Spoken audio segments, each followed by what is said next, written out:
ને થોડાક ટાઈમથી મારા હોઠ છે ને એવા કાળા થઈ ગયા હતા ને કે હું તો આમ વિચારું કે આવું બધું તો હું થઈ ગયું છે મને. પછી છે ને હેતલી આવી તો મેં એને કીધું ને તો એણે મને એક એવી કુદરતી વસ્તુ કીધી ને કે જે મેં લગાડવાનું ચાલુ કરી ને તો મને થોડાક જ દિવસોમાં એકદમ ફેર દેખાવા માંડ્યો. તમારી જાણું ને એને ખબર છે એટલે જ છે ને આ વિડીયો તમારા હાટું લઈને આવીશું. એ કેમ છો? જય શ્રી કૃષ્ણ. હું તમારી ચકી અને આજે પાછી આવી ગઈ છું મારી બધી જ બેનપણીઓ હાટું, એટલે કે માત્ર મહિલાઓ માટે. આયા છે ને આપણે બધી પ્રકારની વાતો કરવાની છે ને એનો ઉકેલ લાવવાનો છે.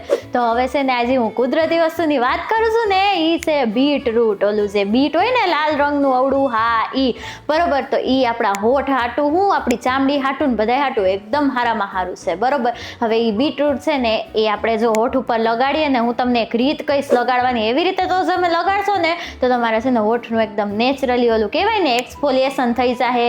પછી તમારા છે ને હોઠ એકદમ હાઇડ્રેટેડ રહે.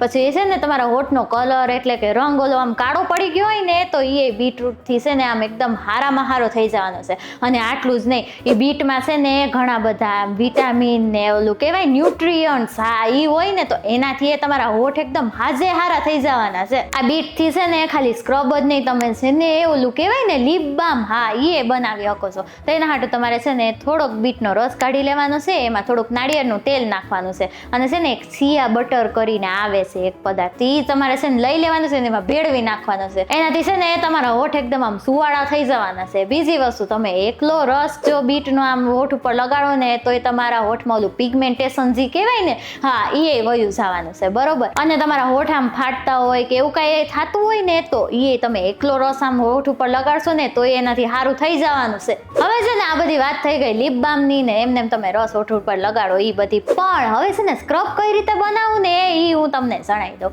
આમાં છે ને તમારે 1 ચમચી બીટનો રસ લેવાનો છે, 1 ચમચી ખાંડ લેવાની છે અને 1 ચમચી છે ને નાળિયેરનું તેલ લઈ લેવાનું છે. એને છે ને મિક્સ કરીને એક પેસ્ટ જેવું બનાવી લેવાનું છે અને છે ને હોઠ ઉપર લગાડી 2-3 મિનિટ સુધી તમારે આમ છે ને હળવા હાથે મસાજ કરવાનું છે. અને 2-3 મિનિટ રાખી અને એને છે ને હળવા એવા ગરમ પાણી ઓલું કહેવાય ને નવસેકું, હા એવા પાણીથી છે ને તમારે ધોઈ લેવાનું છે. અને અઠવાડિયામાં છે ને 2 થી 3 વાર તમે આ કરશો ને તો તમારા હોઠ ફાટશે નહીં. તમારા હોઠનો જે કલર બગડી ગયો હોય છે ને એ સારો થઈ જવાનો છે પાછો. હવે આમાં છે ને અમુક એવી બાબતો છે કે જે તમારે છે ને આમ કાળજી લેવા જેવી છે, એ હું તમને જણાવી દઉં. આ બીટ તમે જે વાપરો ને એ આમ તાજું જ તમારે વાપરવાનું છે. બીજી વસ્તુ, જો તમારી ઓલી સેન્સિટિવ સ્કિન હોય ને તો છે ને તમારે પહેલા પેચ ટેસ્ટ કરી લેવાનું છે, એટલે હાથમાં કે ક્યાંક લગાડીને તમારે જોઈ લેવાનું છે બરોબર. ત્રીજી વસ્તુ, તમે છે ને અઠવાડિયામાં 2 થી 3 વાર જ વાપરજો, એનાથી વધારે દોઢા થઈને વાપરતા નહીં બરોબર.